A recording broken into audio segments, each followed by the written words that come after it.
Terry, just do the pod from your back. Like lay right underneath. JP is an asshole and started recording while I'm in mid pre-show adjustments, but I'm rocking with it. What's up, guys? What's up? What's up, Beaver fam? I have no idea if my light is positioned correctly, but it's kind of blinding me. So I think it's in a good spot. They should bring that. Well, we can't tell because your camera is so grainy. You just look like a blob. Well, it's the Daft Punk of cameras. It's ridiculous because it's an Apple HD FaceTime camera, and I have had enough of Apple and their planned obsolescence when it comes to their products. I will not be guilty into buying. Get off my lawn.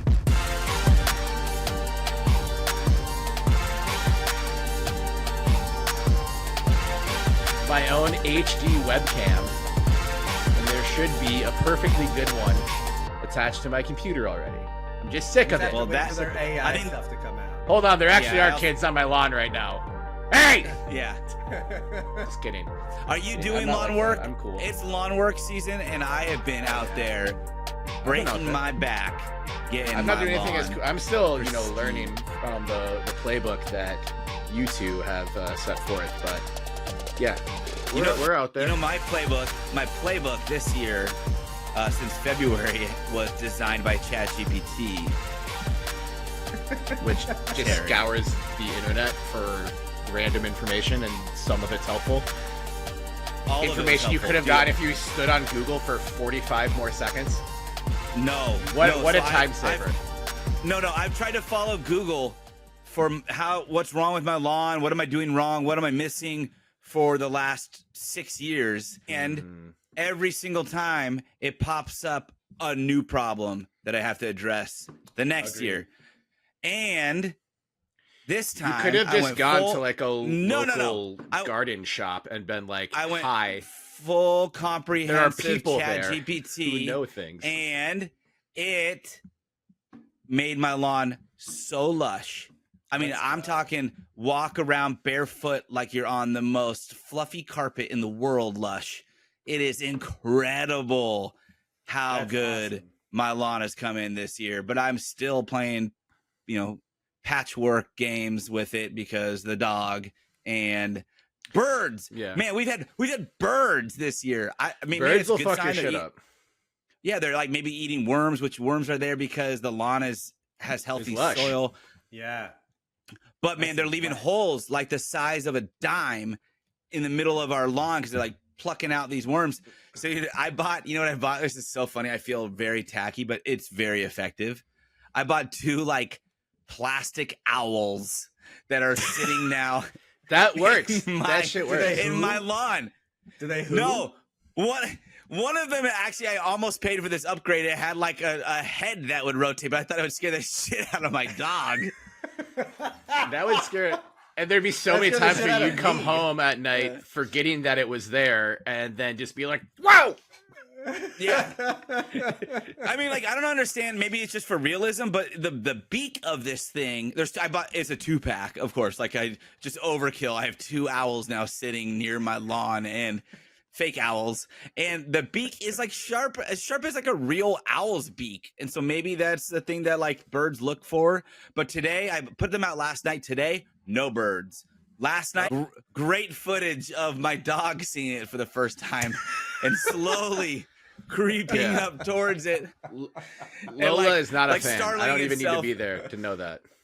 Yeah, she was not a fan. Absolutely not a fan. I mean, she got over it pretty quick, but she was very startled by it, like startling herself. It felt like Benny in the cemetery filming a squirt video, scaring himself to death. That still scares me, thinking about it. Just thinking about being there. Dude, you want to know what my playbook is? It's 19 straight runs. By that, I mean I have 2.5 cubic yards of decomposed granite being delivered tomorrow that I have to get in my backyard up a huge steep slope of a driveway. So better than human waste. Wow. Yes, that is true. I can't argue that. Yeah. Oh man, Yeah. the A A light lot of of wheelbarrow yard action. work. I can't speak Yeah. for the lawn being lush, but our garden is popping.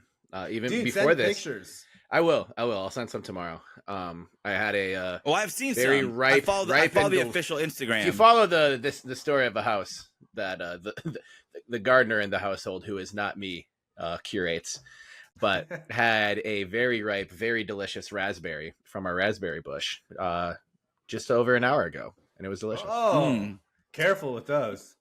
Your I whole don't yard remember will be a what it was. raspberry bush. Oh, if yeah, I true. just collapse, Well, but the official Instagram account posted something the other night, and I can't recall what the fruit or vegetable was. there's strawberries just- in there too. I love the irony of like, look at this beautiful fruit or vegetable, produce of any kind that we are growing, and it's like the real goal is like, quick, take it off the vine and eat it, like before Yeah. it goes bad or bugs get Before to it goes bad, or yeah. What's actually been helpful is we haven't lost too much stuff to bunnies. Oh, We that's a problem planted for me. we planted marigolds around basically the whole exterior of where the produce is, and that because I just heard one person say that bunnies don't like marigolds because apparently the scent to They them is also very don't bitter. like coyote manure or coyote urine. That So just makes- cover your berries. I'll in check with my coyote urine guy tomorrow and get Yeah, get at your right, local get right garden on that. shop. Terry, do you ChatGPT remember has a when- plan for you. ChatGPT can for sure provide me with some fresh coyote urine for the garden. Dude, I'll you can type buy that it on in right now. Amazon. Oh, Yeah, you Benny's can. storefront sells it. Yeah, we Shameless Uh, Etsy plug there.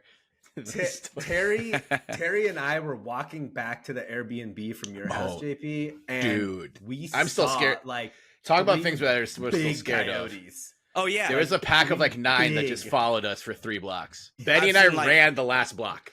Like, oh yeah, good sprinted. idea. Run from a predator. That always is a great Hey, idea. we're still here talking to you today. I they're didn't know both what else to screaming do. really I high think be AI. Ah! It was so creepy. Yeah, it was crazy. Well, not as scary as I've AI, seen them- but it was scary. I've seen them around though. Like even recently, I've seen a couple like during daylight, which is That's more crazy. strange. Yeah, like Yeah. crossing streets. I'm like, whoa, look at that dog. Oh, that's a coyote. Holy shit. We don't It's not like have wild driving, at least. coyotes. I was here, running over. Really, we do have wild turkeys, which aren't Oh, that as is scary. fast, but they are scary looking. And another wild animal that has also followed me, I'm sure of, Yep. and plotted my Our demise. Central Oregon listeners will know turkeys are mean. Turkeys are mean. Yeah. Mean as shit. And they will mess with you. They will purposely like wait for you to be like, kind of staring them down. Oh, what are you doing in my yard? And then Right. as soon as you like pay them no attention, you're like, oh, they're just standing over there, whatever. Right. They'll come I'd up to seen you and them be like, around, what the but fuck? last week Sam sent me a picture of one that she saw in our neighbor's yard across the street. So I think they're moving in on the spot. They caught my scent somehow, and they're coming back for me. Mm. Oh, yeah, You you're in smell their like scopes coyote now. Yeah. Mm. What if it's a pack of coyotes and turkeys? Teaming up. Working together. Right. And This is the like a coyotes don't even children's have the book. dignity to pee in my garden to block the rabbits. They just attack You me should without write- peeing anywhere. Terry, you're a writer. This is a perfect children's book. Bedtime story. There's something there. There's something there. We'll have that Yeah. ready by next week. I like that. Well, guys, Almost it's like I had been- my ChatGPT story that was going to beat you to the punch and getting published on Amazon. Well, you don't really That need was a thing. anything coherent to get published on Amazon. Nice accomplishment, Yeah. ChatGPT. If ChatGPT Yeah. generates a coherent Winning. sentence, I'll be scared. But so It far, always says ensuring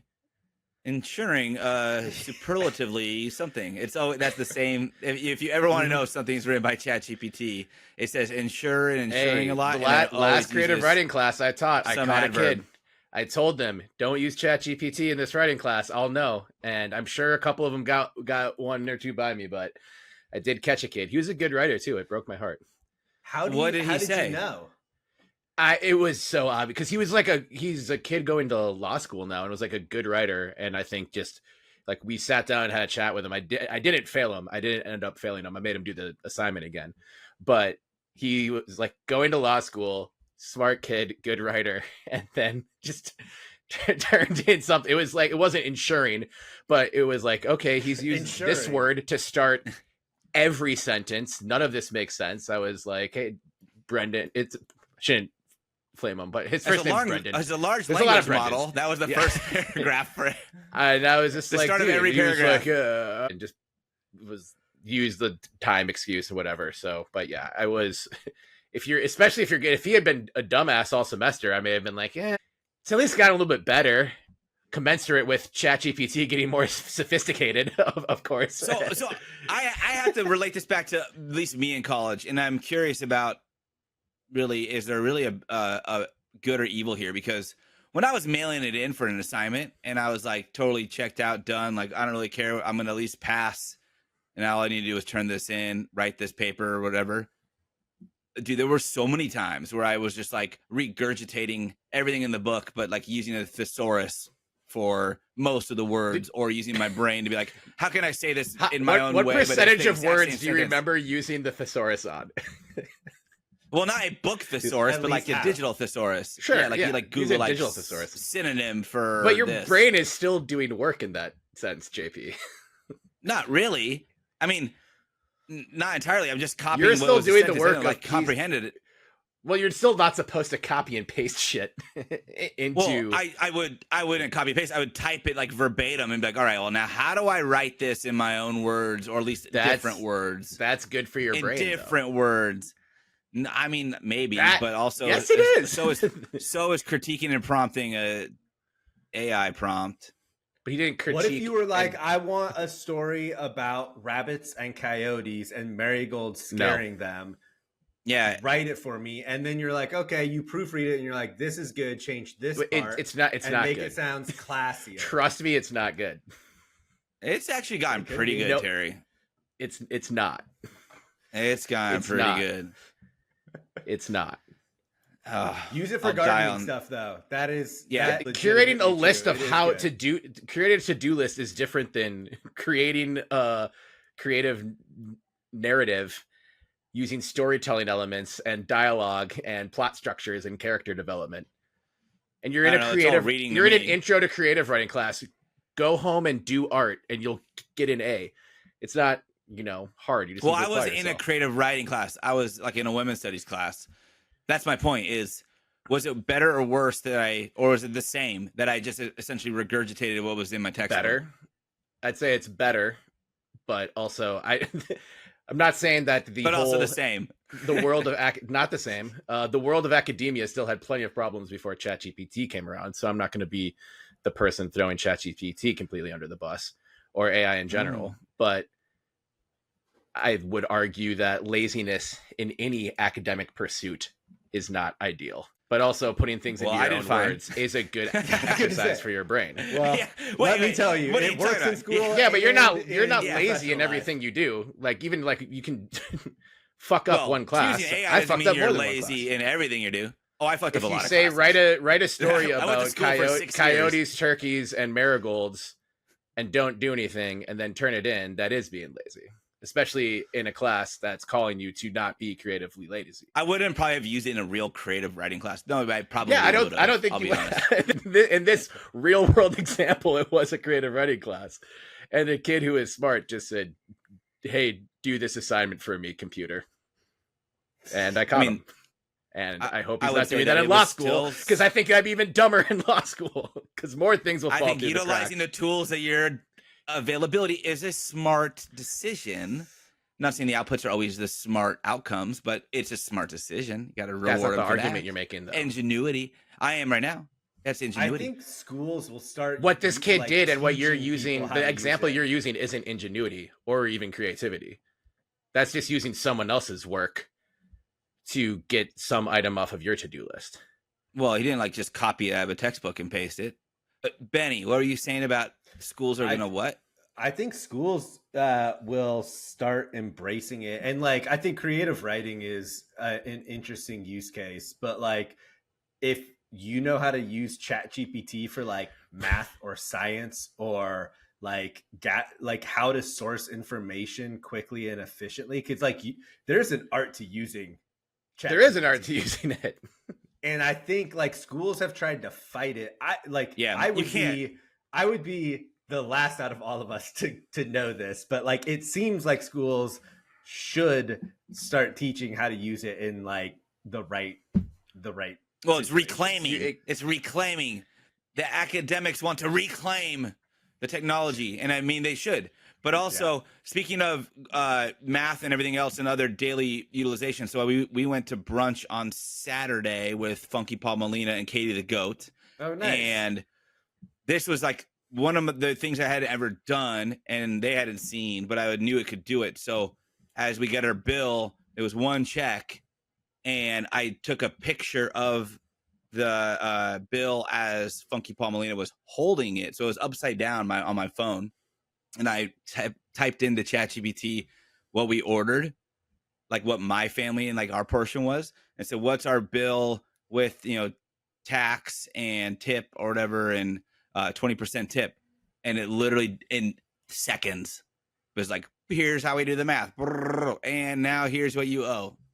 I was no problem with that. Whoa. Yeah. I mean, it was sick. It was so sick. It's like a calculator that can talk back to you. That is so far removed from like the example we talked about, though. And you tried to get me to say that AI is a good thing, which I'm still not going to do.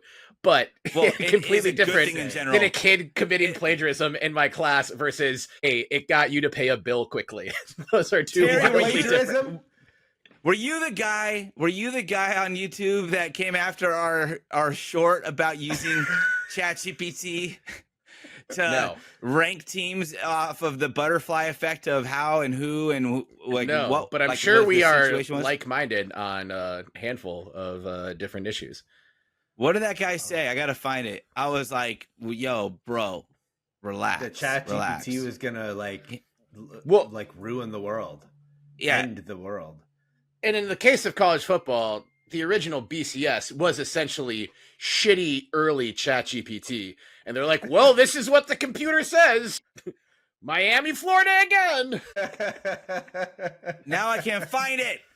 He was so angry. I'm noticing some weird things on YouTube where like things are like likes and comments are disappearing. Not just in like the Bebe's YouTube, but just YouTube. He's found it.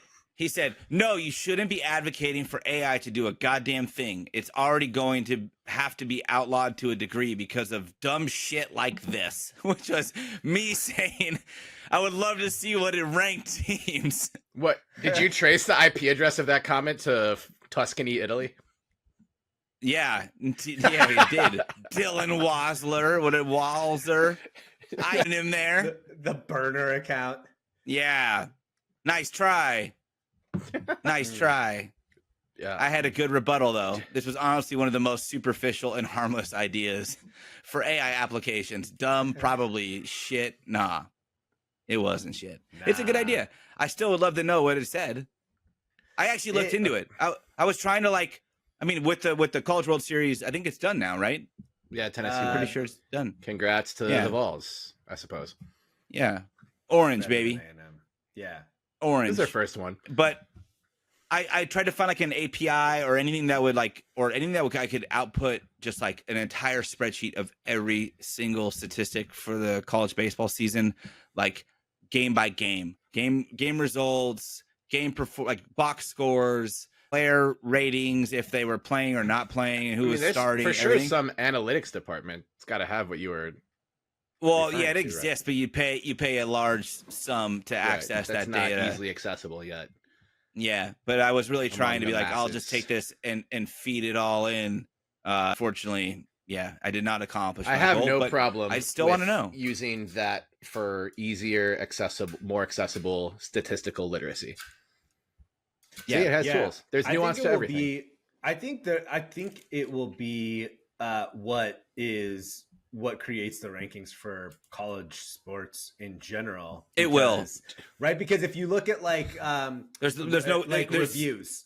So if there's a review of if they got the shot off before the shot clock went off, they'll review that, and they do that because there's human error. And I think that will be the same argument that is made in rankings of the East Coast people all go to sleep before Oregon State plays, so there is human error.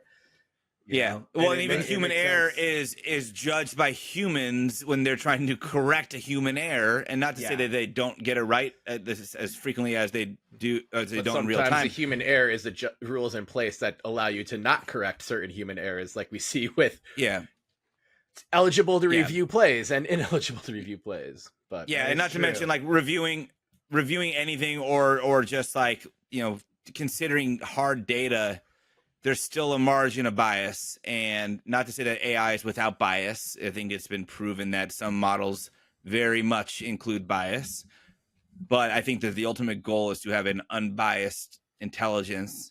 And I could very much see that applying heavily to sports and potentially being heavily invested in by sports to be something that, you know, it becomes the norm for AI, is that it'll exist no for bias 2 involved. years, but then it won't put 4 different SEC teams in the college football playoff, and then the NCAA will be like, gotta abandon it. It's not reliable. It didn't bow down to the SEC. And with that, and all the networks will stop using it on their broadcasts, and they'll start to discredit AI live with no discussion. Anyway, this is the 147th episode of the Belligerent Beavs Podcast. See, exactly. Also discredited JJ Redick. I see this in the notes. This is in the notes. This is important. This is important. None of the three, I would say the three of us collectively, if you asked us to rank our least favorite professional sports teams, I think the Lakers would appear in the top 5, maybe the top 3 for all 3 of us. None of us like the Lakers, and Laker news is unapologetically stupid. They do stupid thing. I've come around. Thank Twitter Spaces for this. I stumbled into a few different Lakers Twitter Spaces, like late night Twitter Spaces after losses over the last couple seasons. Still, I only cheer against the Lakers more because their fans, when they're down bad, is the most entertaining shit in the professional sports world. Seriously, if you're during next basketball season, if you're having a bad day, or even if you're having a good day and want to make it better, check whatever scores app you like to use. See, like, Lakers lost at New Orleans Pelicans 118-99.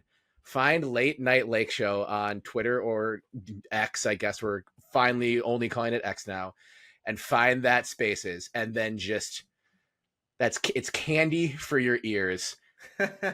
For like, they'll go until like 5 a.m. It's amazing. I've never listened that long, but it's great. But anyway, I'm sure those Spaces were hot the last couple of days because our industry colleague JJ Redick, technically our colleague, very loosely, but still, I can spin that definition, opens the pipeline for podcasters turned head coaches, and he is now the man in charge of the Los Angeles Lakers. I know we have some Laker fans who listen to the show. I hate your team, but I'm genuinely interested in your reaction to this. They tried to get Hurley from UConn and offered him a small fortune to do it. Hurley said no. Similar circumstances to when they tried to get Coach K earlier this millennium, and Coach K said no to the Lakers because it's a tough coaching job, messed up roster, and it'll be a fun challenge for JJ Redick. And I think the 3 of us will all be head coaches of our own teams in no time. Thanks, JJ. I think that like paving the way. You're not gonna get a good head coaching job as your first head coaching gig typically, but that job might be the worst in sports because you have LeBron, which makes half of the Laker fans think that you should be winning an NBA championship when the role players even without LeBron, that is kind of the expectation there, even when they've had some of the most horseshit teams in the league over the last 15 years, like Luke Walton's teams. But also the Lakers, I didn't know this until I was like reading stuff during this coaching search. The Lakers are like notoriously cheap with coaching hires, and they like try to get like the Lake Show discount is a thing. I haven't looked at the total figures for this, but it's almost all prestige and brand recognition because the West is only getting better. You have a declining roster that doesn't fit together. And I know LeBron and JJ are boys. I'm disappointed. JJ has said there will no longer be a JJ and LeBron podcast, and JJ will stop doing Old Man and the Three, which is just a loss for the basketball podcasting community. Bring the pod back, you coward. You can't coach and pod at the same time. Doc Rivers coaches and plays 18 holes every single day. You can do your goddamn bi-weekly podcast and still coach the Lakers to the play-in tournament, JJ. Come on. So it'll be interesting to see, but like, yeah, I like the Laker name means things to a lot of people, but I'm with you, Benny. Like there's nothing to work with here other than LeBron and Anthony Davis, which I know isn't nothing. LeBron's old. Anthony Davis is never healthy. And then you just have a complete island of misfit toys around the rest of the roster. And you can't really trade anybody because it's a team handpicked by LeBron.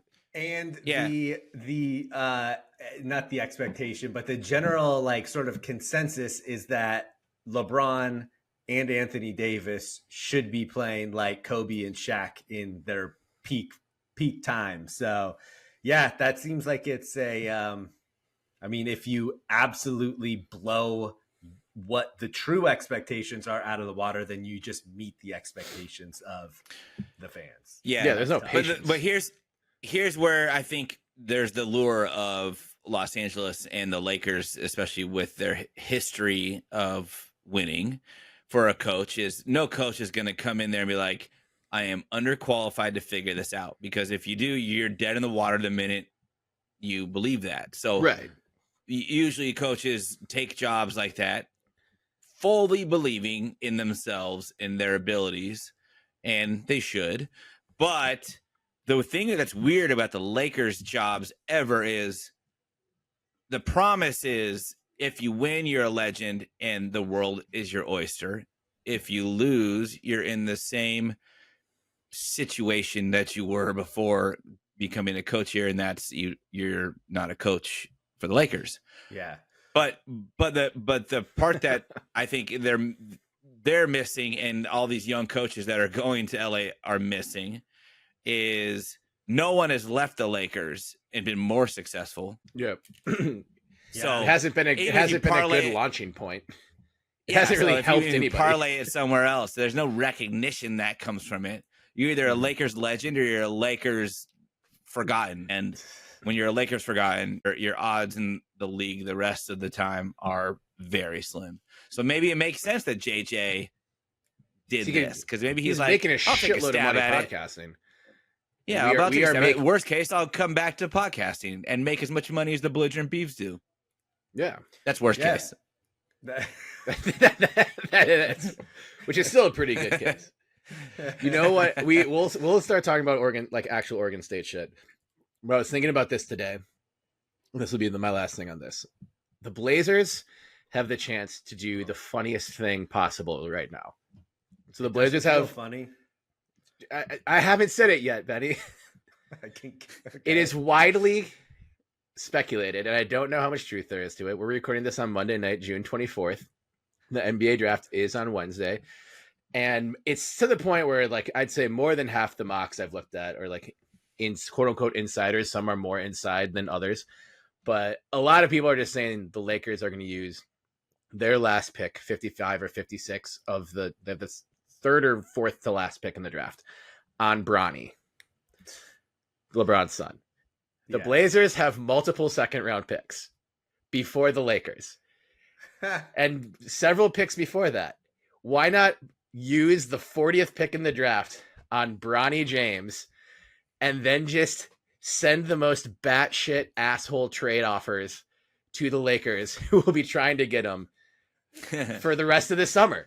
Like, okay, that would be fun. Probably funny, but fun to watch. Respond to every Lakers counter offer with, all right, we'll give you Bronny, but it's going to take LeBron.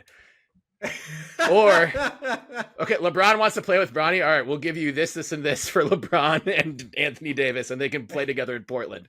Yeah, you're not going to be good next year. It's doing this with one pick isn't going to, stymie any rebuild. Bronny to Portland, baby.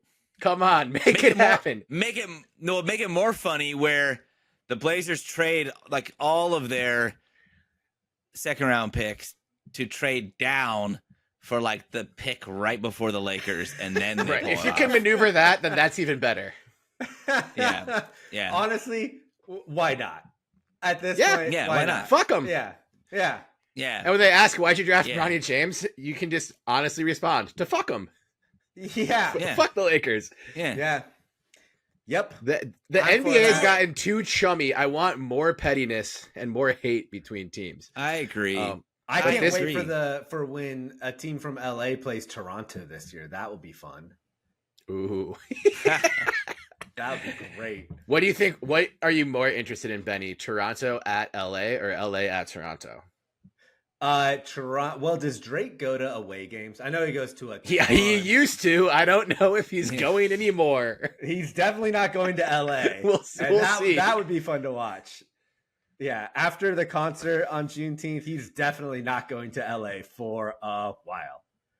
Right. It will be interesting to see what his next tour date or what his next tour cities are, because you can't leave LA off the tour, but That's just too obvious. Kind of has to. Yeah. That We'll see. will certainly be interesting. I don't know. Maybe he'll get an NBA head coaching job before his next tour. I hear LA will be Drake- looking for a coach in a year. Drake coaching the Pistons? Why not? Who says no? Detroit is just a stone's throw away from Canada. You can get there Yeah. very easily. And Drake just Yeah. might make that team. Good. Player coach. Detroit's pretty bad. Yeah. That Player would be coach. fun. Well, anyway, let's like that. move on to this episode's beer segment. Woo! Or the whatever segment. The whatever we're calling it now. As Benny throws his headphones down, sprints away from He his really computer. threw them. He either And the had dog's running after the him. dog Something's is happening. happening. He either had something that he wanted to surprise us with for this segment, as Benny normally abstains from all types of poison, or at least has been lately. Or there's someone breaking into his house and he is going to address that. We will know And shortly. they're gonna but boop right him now, in the nose with pumpkin ice cream in the middle of viewers the end of could June see here. that hasty exit that Benjamin Lawrence Sebastian Weehage just made. But listeners, That's yeah, true. we are looking at an empty microphone in Tacoma, Washington, Mm-hmm. where Benny And normally a chair sits. spun around So, with By urgency. default, JP, I would like to start with you. Oh, I haven't opened mine yet. Oh, I could I go haven't first. tried it yet. I'll go first to give you a little bit of time, but I'm back to just, American Macro Brew domestic shitty light beer. But this one's a Michelob Golden Light, which is a great summer beer, and this is their special lake can, which is just a lake scene behind their normal golden shield round lit logo. God, I can't talk tonight. Logo. The Logo. round Logo. logo. Yeah. Blah, blah, It's blah, good. blah, blah, blah, blah. Honestly, maybe a little Nice. more refreshing than Hams. Hams has a little bit of bite that I like too. It's they spice it up a little bit. But yeah, Michelob Golden Light, and the one I'm actually sipping out of is in my old school Benny koozie. Ooh. Good looking koozie. Yeah, feeling good. It must make it feeling taste great. better. Yeah, I think it does. It's worth at least a 1 to 3% upgrade in the taste department, no matter Oh, what you yeah. drink out of it, Probably more than that. for sure. Old school I bet Benny? you it's worth 69% increase. Probably, That's- it's probably a 69% increase. Yeah, to be fair. All right, JP. Yeah. Were you able to open a beer over the last 28 seconds? Yeah, did my microphone tune that out? I don't know, because Maybe. I it was does talking, have some noise canceling. But I'm drinking a Via Encounter. Via is the brewery, Via beer. VIA maybe, I don't know. Nice. But it is a New England hazy. So I'm back on the hazy train. And shout out listener back- Colin, New England Beav. Play 5 seconds of Long Purple time Haze by listener, Jimi Colin. Hendrix. Wait, what? Do it again. I said, JP, please play 5 seconds of Purple Haze by Jimi Hendrix.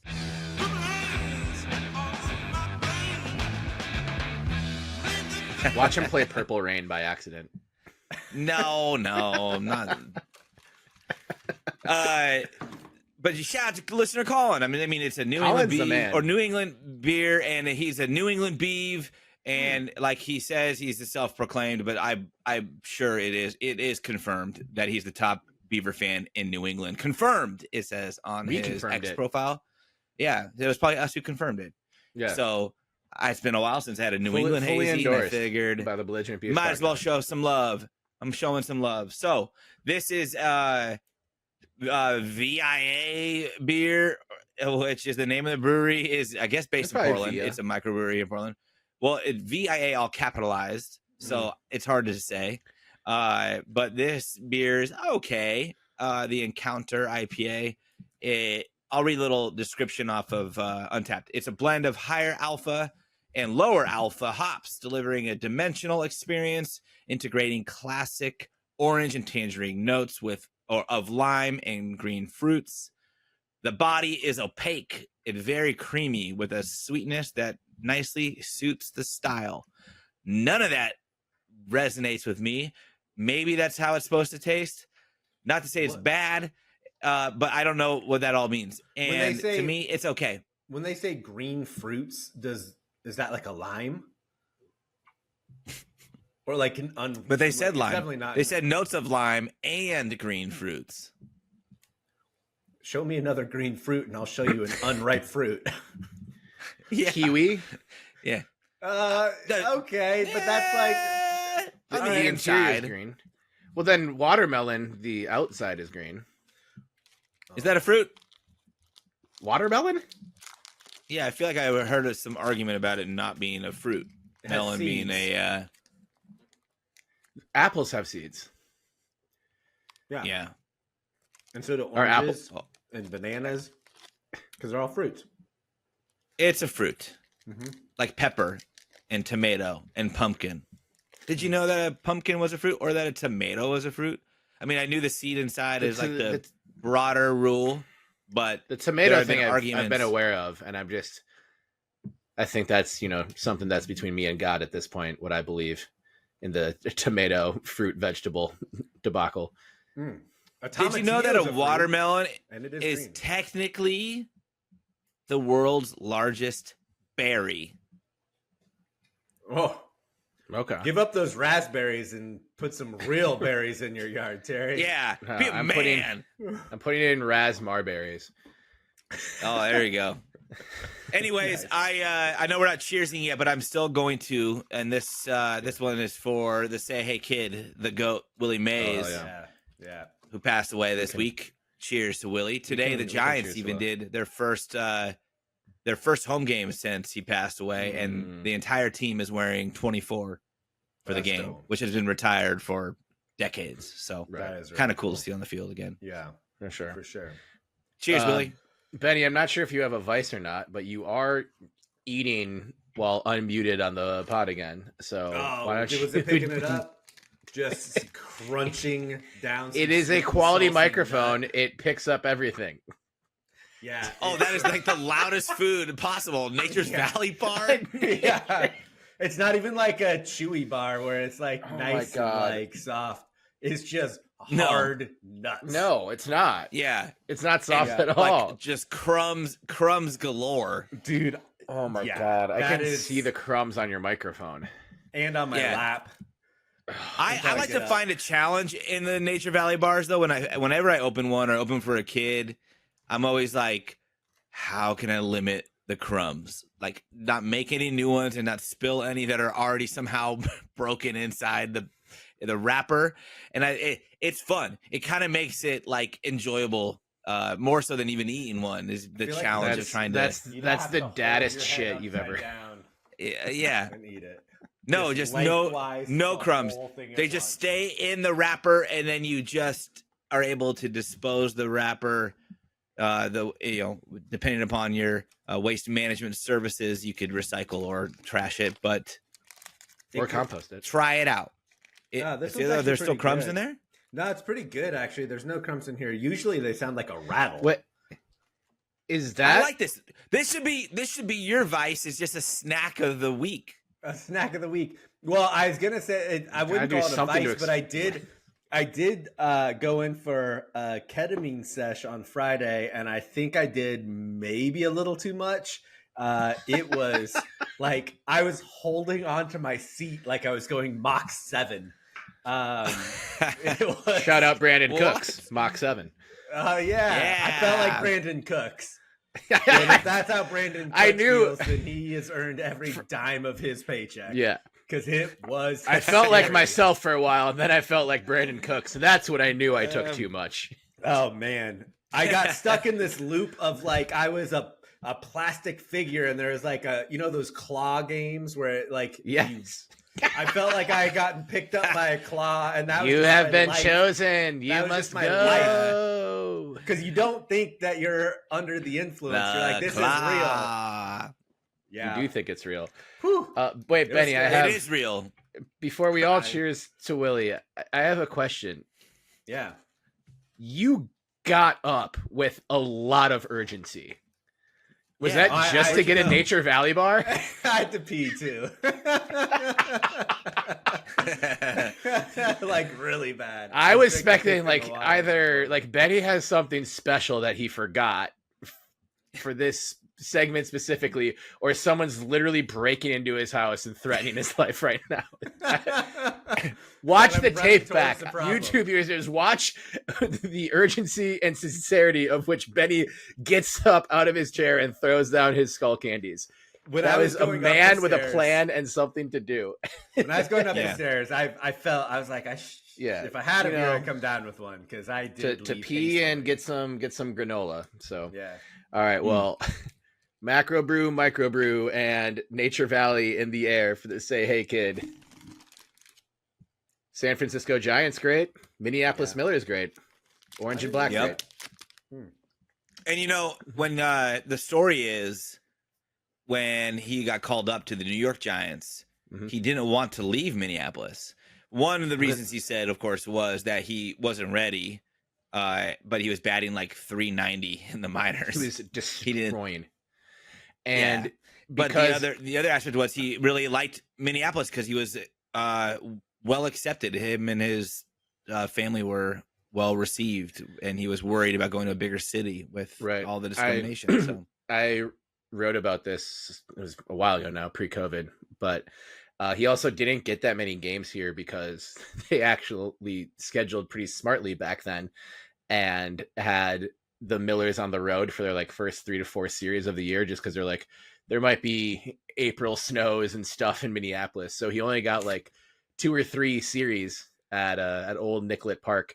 And one of my favorite elements of that was the Giants ran a full page ad in the paper, which was called the Minneapolis Star at the time, apologizing to the people of Minneapolis for calling Willie Mays up to the big leagues and taking him away, which is just, you bring wholesomeness back, New York sports teams. Come on. That is Yeah. a classy, yeah, appreciative mood. I talked to a I historian about guarantee that. you- That was his favorite. Oh. It was just a great old, guy who just loved talking baseball.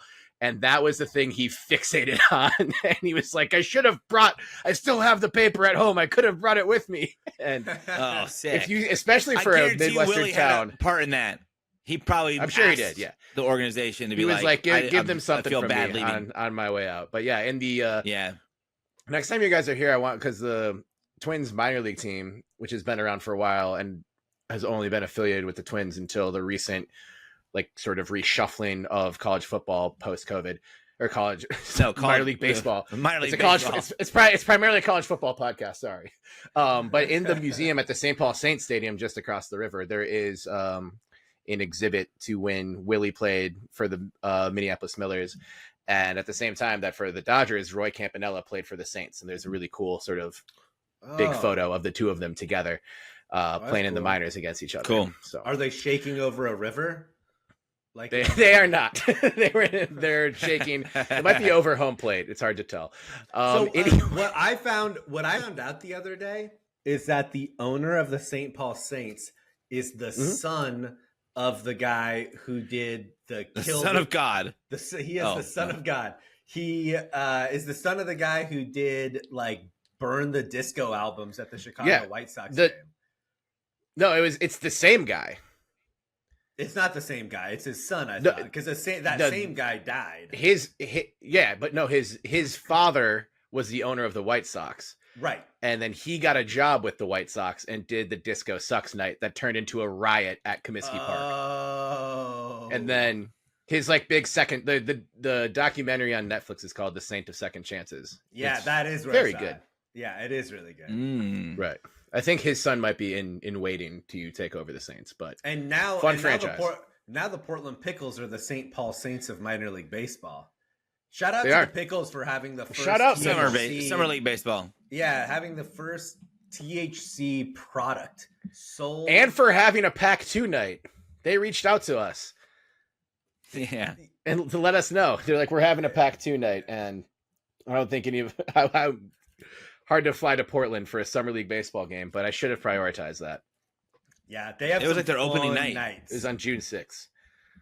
Yeah, I think that was their opening night. I've been twice already this season, and one was their drag night, which was great, and then the other one was their dad. It was on Father's Day, so it was a dad night, and it was like they had like a dad bod wet T-shirt contest and perfect. A dad, that's dad so parade. Saints, A dad parade where they dads just like go around. But now they're you know, if you see what they're doing on their social media, that yesterday they started doing this. I think it was yesterday, but it was they sell beer bats, and I have over the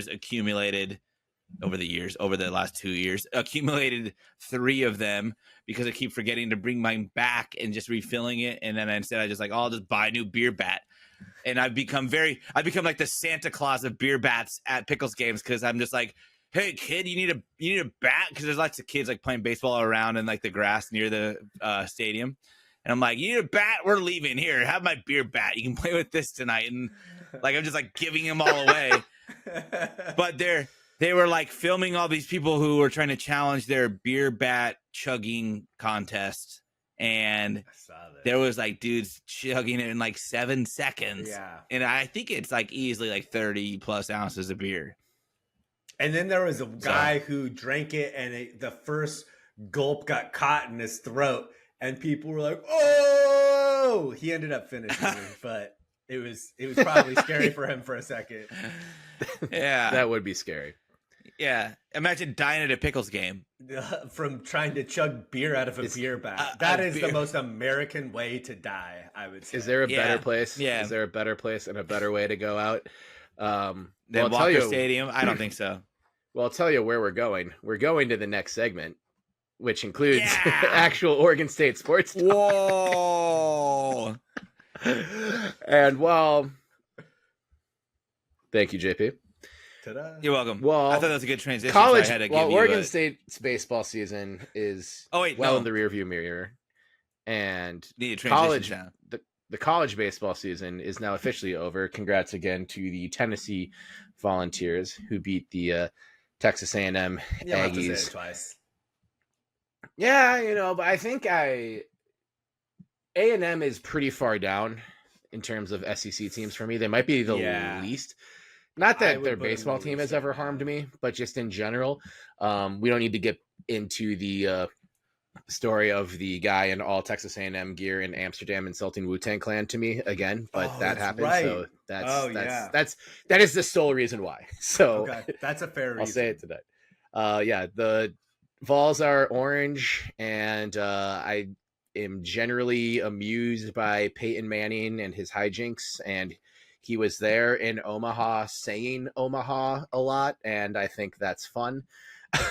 But there is obviously some baseball to be played. I unfortunately don't have the same silver lining as I had a couple weeks ago, which was that the Major League Baseball team of the 3 of us, I should say the individual team for each of us, we're all in the playoff race. JP, your Giants have since fallen out of that spot, the expanded wild card, as you referred to it, but they're still in it. They're still in it because there's a lot of National League teams that just don't really want to make the playoffs this year. So that's in your favor. Like the AL West, and the Mariners are still atop the AL West. We have a pretty big Mariners Twin series coming up in Seattle that will take place before episode 148. So Benny, you and I are enemies this week. The Mariners mean to you about this. Yeah. Oh, I can't wait. I love nothing better than I love getting when you into talk actual mean to fights me. over June MLB games. The Mariners were rolling there for a hot second, and then they ran into Steven Kwan and the Cleveland Guardians, and that is how you segue. Segment, or yeah, Dang. great segue. But it is true. He smoked us, and Thanks. Thank you. You and every other Mariners fan, Benny, should not feel bad about that. Because here's the thing about Steven Kwan. He's smoking everybody right now. Yeah, really he is, I believe, he went 1 for 3 tonight in a 3-2 win over Adley Rutschman's Orioles. With a run scored and a walk as well. I think he has 20 walks and 12 strikeouts in 203 at bats, and is now hitting 389. So there's this great, really excellent piece on him in The Athletic that I'm going to pull up because I want to shout out the author. But one of the things Steven Kwan pointed out, Zach Meisel is the name of the author. This was published today, actually. Steven is cited playing pinball constantly as a kid at his grandma's house for building his hand-eye coordination. And that has helped, give him what he needs to, build plate discipline over the years. Honestly, that aside, 389, he's on an incredible stretch. Cleveland is playing fantastic. It's largely because of him. I think it's fair to call him the most humble superstar we have, at least with Oregon State ties right now. And he absolutely is a superstar in every sense of the word, with the glove, with the bat, on the base paths. I'd say go check this out at the Athletic right now, because it's a great sort of behind the scenes feature that talks about him and his family a lot, his teammates who all worship him, which will surprise no one who's close to Oregon State baseball. But yeah, Kwani has been killing it, and we love to see it.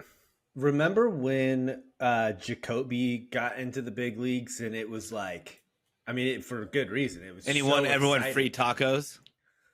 I don't know if I remember that. In the World Series, steal a taco. Oh, yeah. Okay, yes. But now you have two of the stars in the league facing off against each other in a game, both of whom went to Oregon State. And just so many other really, really solid players scattered throughout the league. And you have one particular person in the draft this year that is going to be another face, you would imagine, of Major League Baseball. It's pretty incredible, the pipeline that Oregon State has to the MLB, just pumping players out. And Steven Kwan, I don't think people were expecting him to be as good as what he has been. But I would say he's as important to Cleveland as Adley is to Baltimore. And that's saying a ton. Yeah. Well, I think it's clear with Kwan's offensive prowess, especially, that it's unmatched maybe at this point in the season throughout all of Major League Baseball, and outweighs the the heavy lift of that catchers have to carry for their teams beyond offensive production. So yeah, I think right now, like, if there's a player that I had to say, if we had a power ranking, like an MLB power ranking of MLB Beavs, I think Kwan's easily number one at this point. Yeah. Do you guys want to do a draft next week? Yeah. Just get like 2 or 3 picks or something. Okay. Of all time Beavs, or like only current MLB Beavs? Because then we would only have, maybe half a dozen. We could do all time MLB Beavs, and we're drafting their like peak MLB-ness. We can workshop this. Okay. Yeah. But that might be fun. That. Yeah. That would be fun. ChatGPT. That would be very fun. Nice. Yeah. That makes it real good. You should honestly have ChatGPT make your fantasy football picks this year and see if you can beat me. That will be the way we'll settle this. This would be like when we did reality baseball. When we did. Hey, I still think that idea had legs, where JP and I drafted, like, we created a league in ESPN fantasy baseball, and it was just you and I.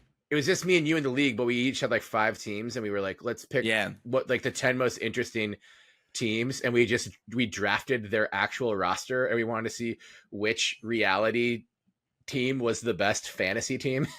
Needless to say, we did not update it constantly throughout the year, so the results we got were nothing. But the idea was there. But it was also back from a time that but it was back in a time where like you had a very stable like 4-hitter and leadoff hitter and 8th hitter, and you had a stable rotation unless someone got like significantly injured. It wasn't like all of this like platooning and mismatches and matchups. It was purely like, this dude goes out there every day and he's like our 3-hole hitter.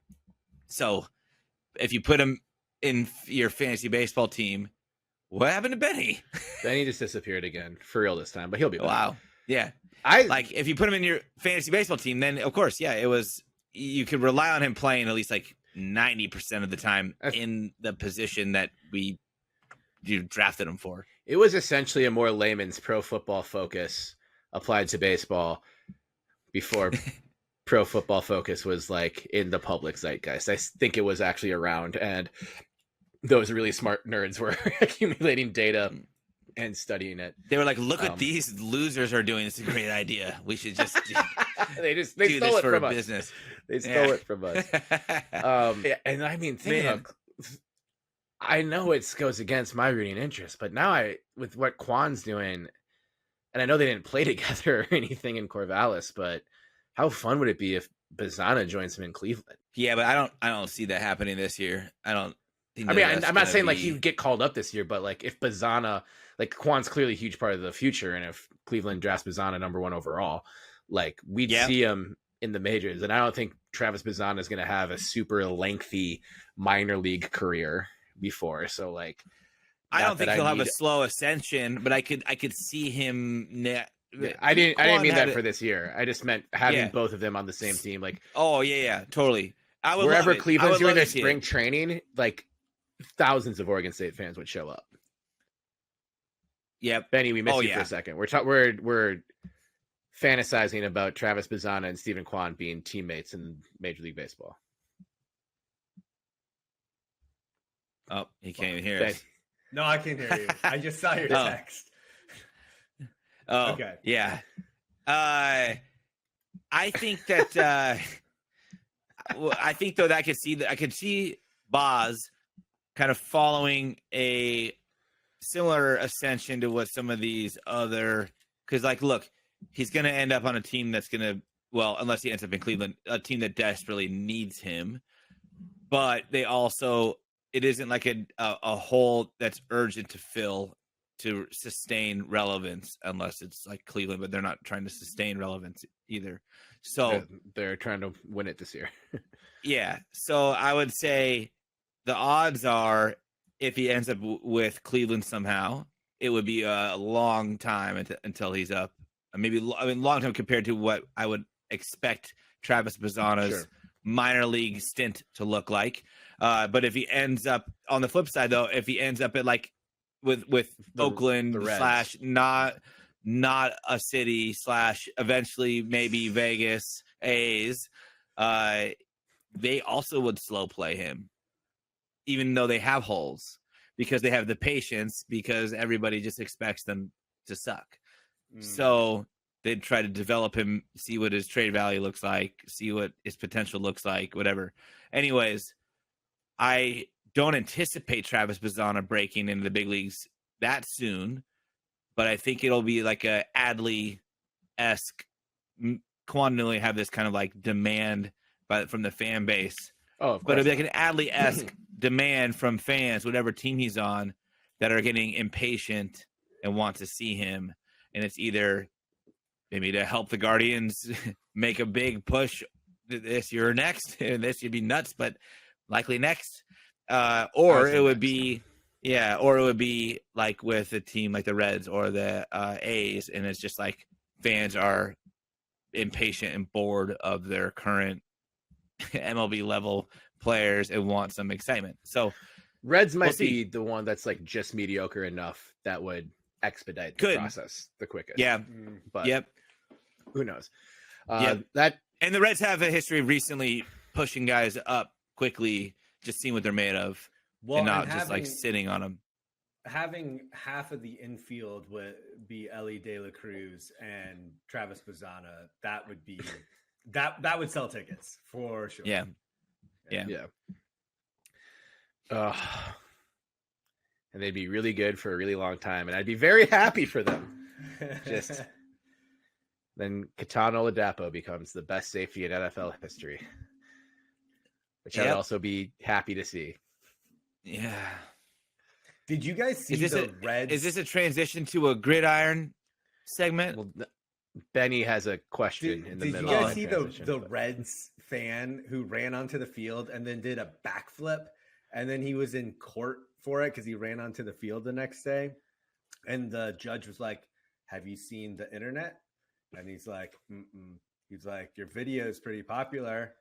Where you tried to land that backflip, and the guy who did it looked at him. He goes, "I'm pretty sure I landed it." And he was wearing a Johnny Bench jersey, and they said that it was Johnny Bench's son. I don't know if that's true. He'd be really young to be Johnny Bench's son. I'm moving forward with this information. It is Johnny Bench's son. It is Johnny. It's 100% confirmed. Yeah. It is Johnny Bench's son. Come on, if you have we're information purveyors that's not, of I truth. don't need to see it. This podcast is about the truth. Yes. And Johnny Bench is the truth. Yes. Yeah. Don't mix my words or mince my words, whatever way you want to say it. Not Johnny Bench, not Pete Rose, not Johnny Bench. Another whatever. It's all whatever kind of details. It makes it matter. like well, he got banned from. To use my earlier figures, it makes it 1 to 3% funnier if it's Pete Rose's son. Pete Rose Jr. was a minor league baseball player for a good chunk of time too. So it wouldn't surprise me that he's Pete Rose's son. He does not look like he's played minor league It's baseball. Johnny Bench's son. Told ya. It's Johnny Bench's son for sure. No, it's Pete Rose. It's Pete Bench's son. Pete. He's just a really big Cincinnati fan, Pete Bench.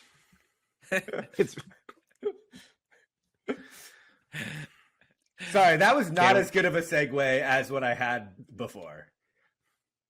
It wasn't a segue. It kept us in the same baseball segment. It was the opposite of a segue. It opened the floor to anything because we had nowhere else to go. That is a great segue by nature. Yes. Well, the opposite of the floor is the ceiling, and I think Oregon State football's ceiling just got a lot higher with this recruiting news that has been popping off in the last 24 hours. Agreed. That's a segue. Yeah. Take notes, Oregon kids. State's ceiling is a lot more beautiful than Oregon's floor of their basketball stadium, which we can talk about another time. I think that's all that needs to be said about it. I think everyone can accurately predict our opinions on that piece of information. Yeah. But Oregon State, class of 2025, had picked up some fairly strong commits already, not a ton, but we had a spree of signings yesterday with 3 new signees from the class of 2025 of all high school seniors. We can kind of go through them just sort of like collectively here. I think the one that's most exciting and caused people I saw that was first from Jake Hedberg of Beaver Blitz, who honestly just said Brian Tapu, who's the name of the offensive tackle who signed with Oregon State, signs with the Beavs over offers from Nebraska, Texas A&M, and Utah and others. And non-Oregon State fans immediately tried to be like Nebraska didn't even want him. Texas A&M didn't even want him. Fuck your poverty program. And he's like, I'm just saying what's happening. So it is still hard times in like Beaver Nation right now with some of this, with these people who think Oregon State and Washington State are getting annoying about their programs getting erased by the hierarchy. But anyway, I may not have a conference. I heard he was going to go to Texas A&M, but he listened to our podcast and he's a huge fan of Wu-Tang and was like, nah, fuck that. And then he came. Brian Tapu Tang. Yeah. Whoa! NIL deal coming soon. Yeah. There it is. Woo! There it is, Brian. I love that. Yeah, this is obviously we love signings of any guys in the trenches. On the other side of the line of scrimmage, defensive end from Cali, Jesse Myers, another 3-star who had some other handsome offers as well, was one of the signings. So getting even more depth coming here. Obviously, these won't be part of the 2024 team, which is what we want to be excited about. And then the third, but the future's still bright. Yeah. Future's still bright, so bright. You need to keep those shades on to protect your eyes from the lights. And the third signing, or I guess second, chronologically, yesterday was safety Sean Craig from Las Vegas, who also had an offer from the Cougs, as well as most of the Mountain West. There it is, JP. Are those the Snapchat shades? Yeah, I don't know if they're still. They're probably dead. Oh, you know what I got? Snapchat? I need to adjust my headphones to do this, but I can do it. Wait a minute. No, now that looks Star Wars. Are these those over the top Oakleys that go over your skull? Oh no, Schwoods. Nice. Oh, the Schwoods. These are your wedding day Schwoods. Oh, hell yeah, dude! Tiger Schwoods. I fixed them. That's why they call me Tiger Schwoods. I love it. You know what? That's gonna be a 10-year-old pair of shades coming up here soon. Pretty soon, yeah. I haven't worn them much. Yeah. When I cracked the one for the first time, I was like, oh my God, I have to be really careful with these now. And then they sat in a drawer for about 6 years. And then I got out the Gorilla Glue and fixed them. Totally done that. But Sean Craig. Wait, Schwood is an Oregon State company. The co-founders from Oregon State. That is. No way. That's awesome. Yep. Shout out Schwoods. I mean, we try to say no free ads on this pod, but we're violating that. I have a good slogan for them. Schwoods, the NVIDIA of the sunglass world. Ooh. Yeah. I would go with that. I won't take royalties, but no, it's fine. There you have it, Schwoods. Also, again, Sean Craig, safety, Las Vegas, Nevada, chooses the Beavs over a handful of other schools.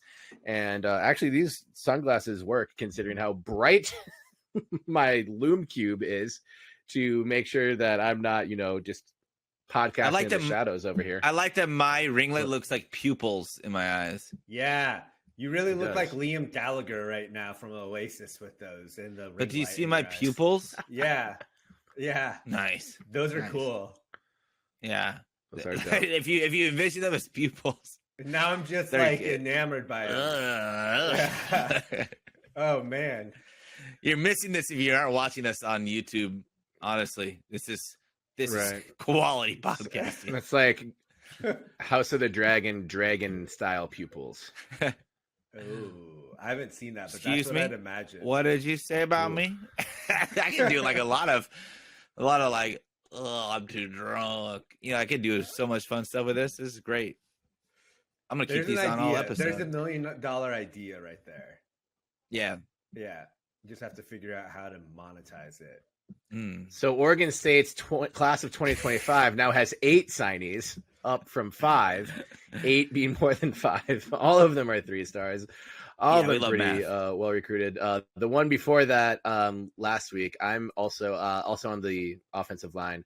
I'm pretty bullish on Jake Normoyle, I believe his last name is pronounced, from Westland.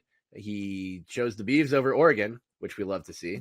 And he chose the Beavs despite that's contested, but sure. His dad, that is contested, but his father also played football at Oregon.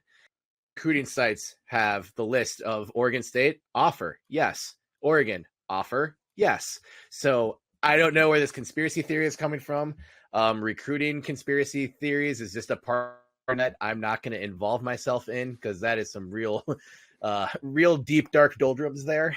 So if you want to dispute who gave Jake Normoyle offers, that's between you and God.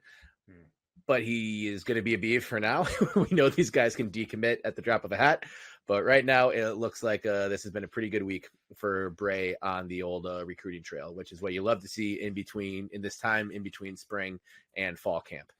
You do love to see. And one thing we missed last week, I think, was Skylar Jackson also being offered. Yeah. And at least that opens a door for Legacy Jackson to join the program. Yeah, that would be amazing. Really cool if that happened. And I think, I know I put it in the notes here, but I do want to ask you guys, and I'll sort of set this up for the listeners, but if Oregon State continues to recruit this way, right? Because like if you think of the teams under Mike Riley, there weren't a lot of 4-star players on those teams. It was mostly made up of. I like where you're going with this, right? Yep. And he would find these kids who, you always heard like finding the diamonds in the rough. And if Bray can recruit that way, and maybe Oregon State doesn't get. We don't have the offensive line that we had last year, but you have to think like Damian Martinez was a 3-star. I think we have more we don't have any 5-star, but we have more 4-star kids on the current team than what we've had in a lot of seasons in years past. So my question is this: high school 4-star, yeah, high school 4-star, yeah. Do you think that Oregon, or would you rather have Oregon State be a dominant power group of 5 team and be making the playoffs regularly, or be in, I wouldn't even say the bottom half of the Pac-12, but being a very irregular contender? But I'm saying like if this is comparing if the Pac-12 didn't disband or their current situation, because I know it seems really bad right now, but I think the question that I really wanted to ask is, do you think Oregon State has a better chance of making the playoffs in their current sort of iteration than what they did playing in the Pac-12? If nothing changed. If nothing changed. Yeah. Yes. Absolutely. I think now by no, yeah. because no, they're not. But I mean, like they're not eligible current path for the G5 representative. Yeah, if they're eligible at large. That's it. This would be okay. Good point. This would be if Oregon State was a member of the Mountain West, or no, just a member. Yeah, really? Of any group of 5 school. It would be. I mean, were we talking? Is the path to the playoff cleaner, or is this would you rather? Because I feel like those are 2 different questions. Okay, that's the path. The path to the playoff is potentially cleaner. I mean, with this schedule too. Say Oregon State goes 10-2 with the schedule it has this year. Mm-hmm. I think depending on who the 2 are, the manner in which those 2 happened, and also depending on the wins. And what point of the season too? At what point of the season, and obviously what we saw what happened to Florida State and Jordan Travis. Health at the end of the season matters, and I think will continue to matter even with the 12-team field versus a 4. Definitely for the group of 5 team. Whereas, I mean, it's hard because we never got to see the previous setup with the 12-team playoff field. And that's actually one of my biggest frustrations with realignment. Mm-hmm. It's a quote from Jurassic Park, before you even knew what you had, you packaged it, patented it, and sold it, and like did all this crazy shit with it before you even like let it fucking breathe. So it's hard to answer the question, would I rather? No, because I think right now just being the Mountain West and winning the Mountain West sounds like an easy path, but 5 years down the road, if you're just being funded the same way as the rest of the Mountain West, then that is the expectation that sets in, and then you're just kind of like, I think we would just be Boise State at that point. So I would argue that Boise State has a much easier path to make the playoffs than Oregon State would have in the Pac-12. We would have been the Boise State of the pack, the middle of the pack, really. But that's all you in the broader then. view. And if you don't make the playoff, then you're being the level you're funding the program at is about a third of what it was. Totally. Yeah. I'm not saying to join the Mountain West. No. What I'm saying is I do think that future prospects, as we stand at this moment, our odds of making the playoff are better, even if the Pac-12 was intact with the playoff expansion at this moment. Right. Because we have the opportunity to create something around us or join something that has an easier path than a group of 5 or independent, and be competitive and not be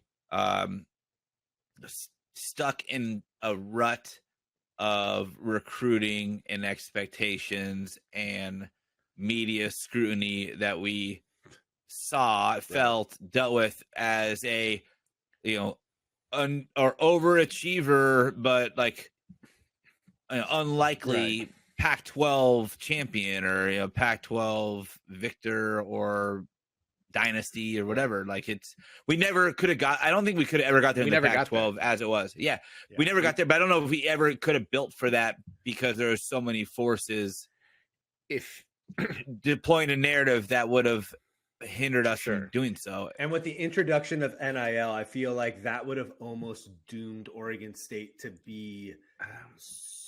Well, it could have. Like, it really could have. It could have, but NIL got some time to breathe pre-realignment, and they weren't blowing anyone out of the water, but they were keeping pace. Like, but time to breathe, that was like, it was multiple years. It was 2 full seasons. 2 seasons, or losing guys to the portal, and they weren't winning like recruiting battles with 5 stars, whatever. I think they wisely picked who they targeted. But Smith, for all we've said about him since he's left for Michigan State, Smith at Oregon State, all this realignment nonsense, had the best retention rate when it came to the portal. So to be fair to the point that you are trying to make, which is what I think you're trying to make, is I think this season, and if you're looking at this season in a vacuum, there is a sneaky advantage to be had, especially if you beat Oregon at home in week 3, which I think even Duck fans would acknowledge is possible. We have a lot of new moving parts on this Oregon State team. We won't really get to see them in action until August 31st, but Reeser is a house of horrors for the Ducks, especially recently. Yeah. And if you beat Idaho State and San Diego State, and then you pull off a Civil War win against Oregon in week 3, then you have, at that point, even if Oregon ends up being a total pretender, which we would all enjoy, I think they will be pretty good. But even if it's where the advantage, and I still will hate that this game is being played in week 3 and not the weekend after Thanksgiving weekend, as it has been for 100 years or whatever. Yeah. But then the big gun that you needed for your resume is behind you. And that could be a little bit of a detriment, because you don't get a chance at that like sort of statement defining win unless Wazoo or Boise State turn out to be pretty good, and you get a win in either of those 2 games at the end of November, which I think are both in the realms of reality. And also those will be tough games too. So I don't want to just, pencil those in as wins right now. But like, if you're 3-0 and you just beat a team that is currently ranked number 3 in the country, and you have a mostly Mountain West schedule ahead of you, you're like, okay, our destiny has never been more in our hands.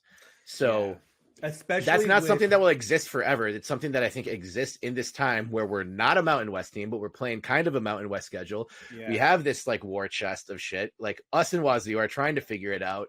There's curiosity, and even though there's a lot of haters and who I think small section of the population who think all this realignment, just becoming NFL junior, is a good thing, are against teams like Oregon State and Washington State making noise.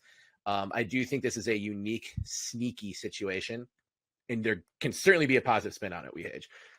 But I think that's also kind of a cop-out of your answer. But if I have to do a yes or no to it, I'd say no, I'd rather have what we had before. Yeah. But there's nuance to both sides.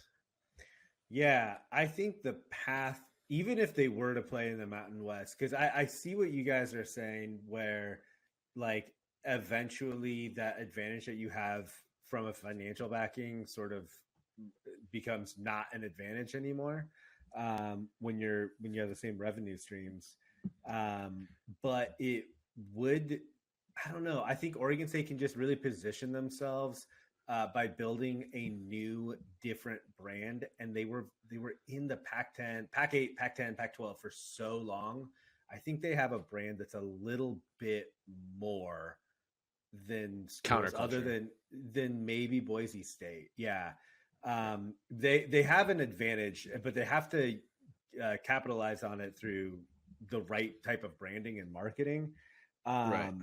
But yeah, I don't know. Like, I've thought a lot about that this summer, of just like, there's a lot of uncertainty, and are we worried about the uncertainty of everything? Or, I mean, like, it would be worst case scenario, right, of going to the Mountain West out of all the possibilities right now. Like, I think almost every Beaver fan would say the worst case scenario is like just going to the Mountain West. But with the 12-team format, I don't know. Like, I think that you would have an advantage to make the playoffs in a 12-team I do format. think that what will be important for this 12-team era, because the playoff field will expand from 12. But I don't think they're going to grace group of 5 with more than one spot in the 12-team field. Then that and would that's be a huge disadvantage. That's the whole group of 5. In the 12-team field? Yeah, I think Oregon State has a really good shot of being the highest ranked group of 12 team at the end of the season. But in the pack, you have to finish in essentially like not even the top 12. You'd have to finish potentially like in the top 10, right? Sure. But like Top 9. if there only one group of 5 team is going to make it each year, then one hiccup stops you from going to the playoffs. Yeah, that is true. And like Liberty's going to play nobody and just be undefeated, and then the committee will be like, look at this undefeated team that scores 50 points a game. Yeah, I don't know. So but Boise State, like when Boise State played in the Fiesta Bowl, Boise State was playing in January 1st January bowl games a lot. And I think in half of those seasons, Oregon State had the better team, but Boise State was playing on a bigger stage, just because like in Oregon State's best years, it would still be like fringe of getting into the 12-team playoffs. And I think in Oregon State's best years going forward, there would be a strong chance that they would be making the 12-team playoffs. So I don't know, just like an interesting thought experiment. I don't know where I stand on it. None of this matters when Jensen Wong pays. Terry, your weird sticky light went out. When Jensen Wong pays for an on-field sponsorship logo, which we never actually covered about the NCAA allowing that this upcoming season. You can have a sponsorship logo on the field, right? Yeah. Yeah. And teams can negotiate as they please. The Reeser Stadium logo had the Reeser logo in it, and that's why that got to be on the field? Yeah. Yeah. Okay. But they could just work buy, around, actually. They could just buy field sponsorship rights. Though I have to say, did anybody actually buy Reeser products because they saw the logo on the field, or did they buy it because it was some people did good, or because they knew it was Oregon State affiliated?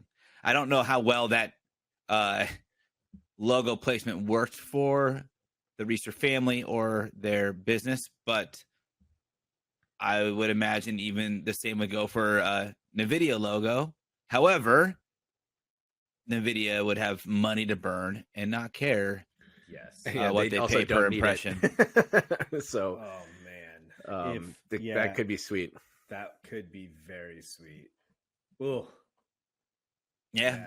Just tossing that out there. We can discuss more. I'm sure there'll be lots of news this summer about things that are changing around sponsorships and corporate logos. I mean, one of them is logos on the uniforms, which we still haven't seen the new uniforms. Shout out Nick Dashel put us in his mailbag asking about where are the new uniforms, and he said they are coming, but it's not known when they will announce it. He said something like it could be next week or it could be 2 weeks, but it's been a week, so I don't know. Maybe it's this week. Is it still? It'll be a whole set, or is there possibly just one new uniform combo? It sounded like it was a whole set. Look, That would be sweet. That would be ideal. Yeah, as long as they're good. You know, you Yeah. guys know how I feel. but you could throw a sponsorship logo on the jersey soon. Can you do that this year? I don't know if it's this year. Maybe No. that is what we're waiting on. because I've seen if it is allowed to be. football Yeah, 25. that would be a reason for a delay. Oh my god, I'm sorry. Oh. Well, we're close to done anyway. Well, college Terry's football 25 operating is in the coming dark. out. It's coming out in 3 weeks, so they're gonna have to tell us soon. They're gonna have to tell us soon because we'll see them in the game, or the game will just have the old ones. Maybe I don't know. No, I think the game would They let catch that fly. way too much heat if they had the old jerseys in there. They have built themselves on realism. They will not have Oregon State's old jerseys in there. Nope, and that comes No, they out won't. July 16th. So I would expect that we know before July 16th, or we're not getting new jerseys.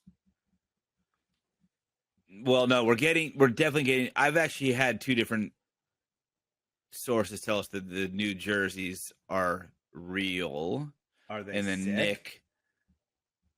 Well, they hadn't seen them. They have heard secondhand that they're real. Okay. Nick said that they are coming soon, and then supposedly the athletic department and the football program are rushing to get the uniforms ready because they need them to be, they're rushing to get them unveiled because they want to do it before NCAA does or college football 25 does. Oh, is that a real thing? Yes. Well, yeah. Do you want the unveiling to just be when you turn on the game and? I mean, I don't know. This I Oregon was not State? saying. Yeah, I mean, this show is 100% pure facts, but that was also my speculation that is playing into it. That would be. It is That playing is- into I don't- it. I don't think They that would be are- a good thing if they No. don't. If they just say nothing and then people Oh, turn on NCAA and be like, Fuck "Oh, no, that would be the worst unveiling ever. So they are trying to make sure they do an unveiling and have final everything before the football game comes out, and then there's we've also been told that they did plan to do it in the spring, like they have historically, Mhm. but there was a big push to make sure they were final, make sure EA had all the right renders, and make sure that everything was, polished and ready for kind of two unveilings in a sense.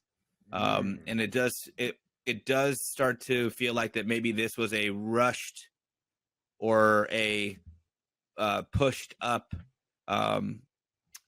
rebranding of the uniforms, maybe because of the changes with the program. It felt like a clean slate might be a better situation, but a lot of the stuff takes multiple years. So they have been kind of frantically working to get all of this stuff queued up and ready, including the announcement.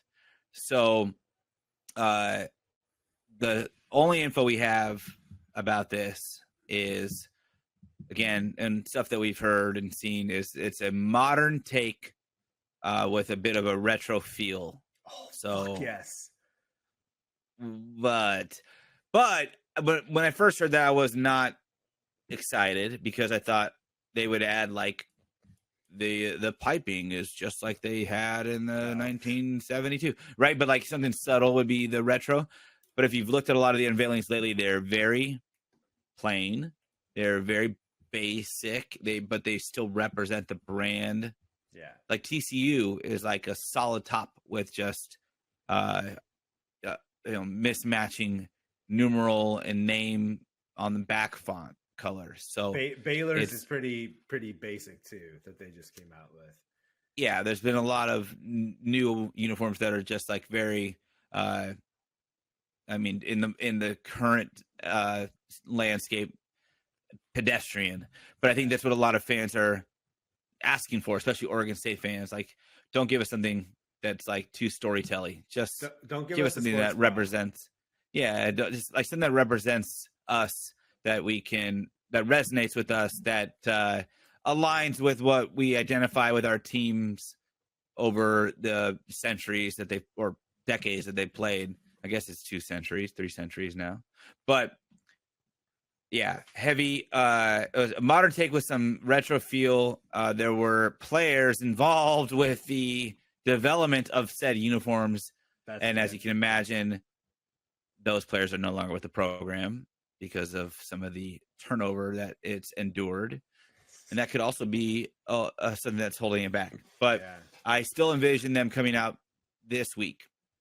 You know what I this want? Week. Can I just tell you what I want?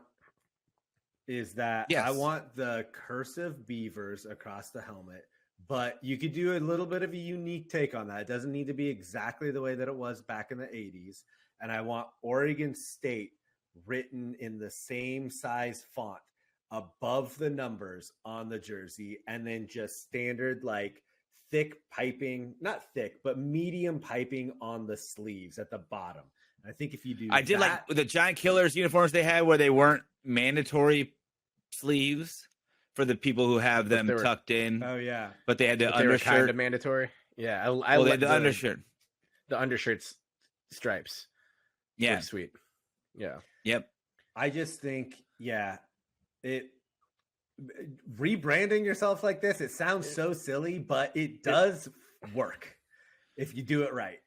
It really if you have killer uniforms on what that font is that says Oregon State above the numbers. I know the old jerseys you're talking about that were sick. They should use our new font.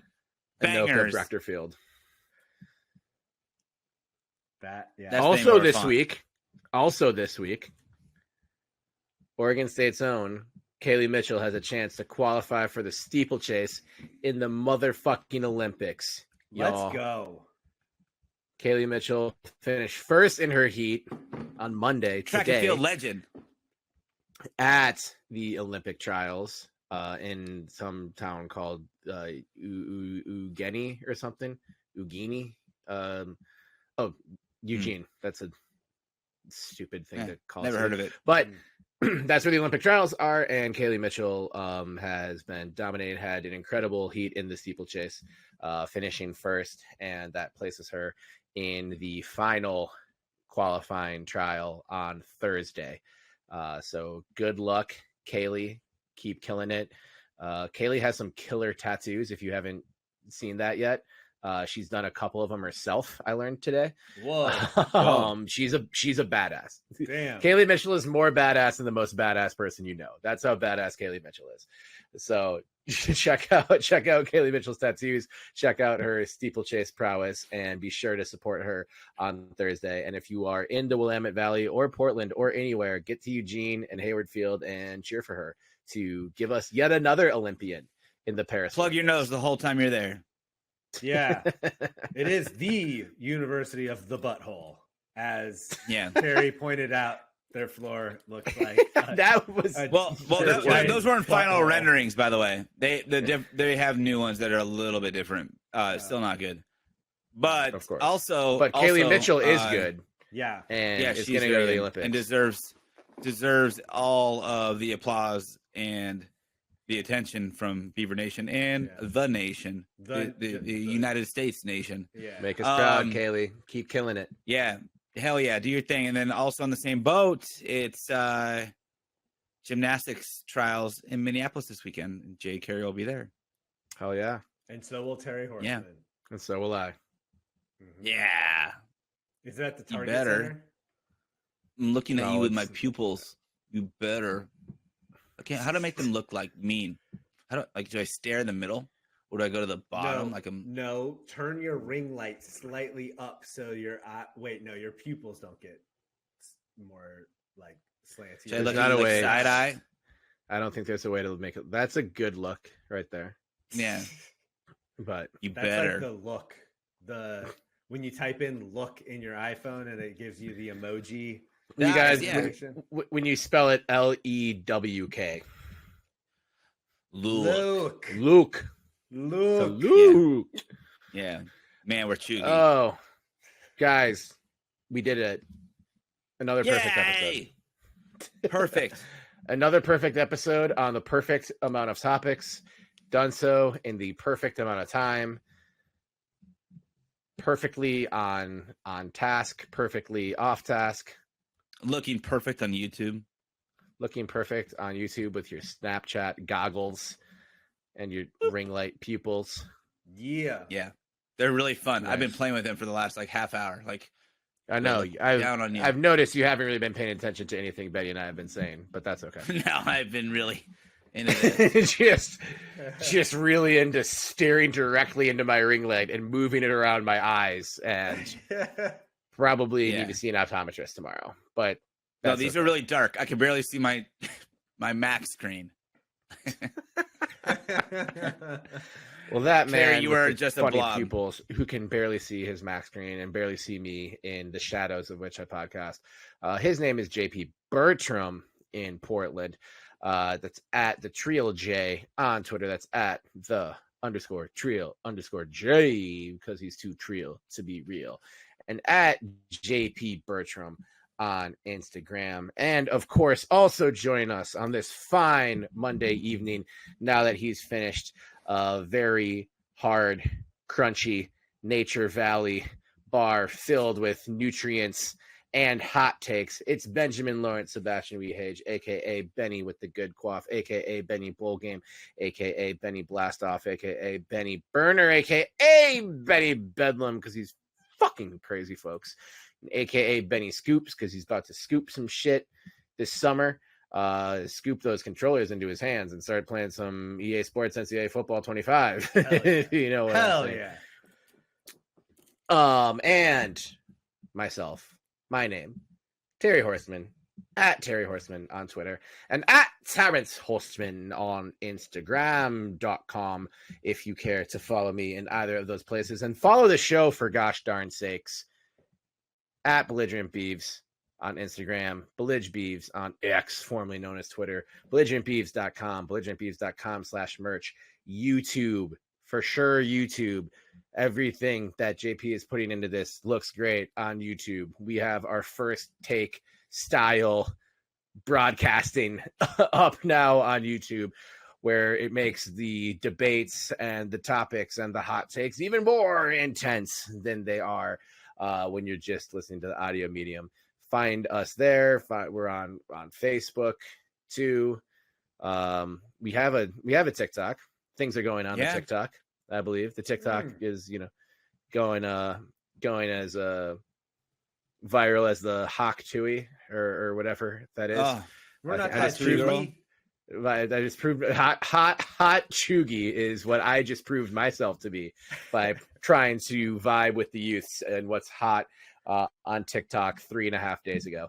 But just type Belligerent Beavs into your Google or Chat GPT, or just even write it on a notepad, and then good things will happen and take you to places where you can find this fire content. And wherever you find that fire content, please take a minute or 2 or 3, or even much less than that, 10 seconds to like, subscribe, rate, review. 5-star reviews help us grow the show a lot, and we would really, really appreciate it if you took another minute to share the show with a friend.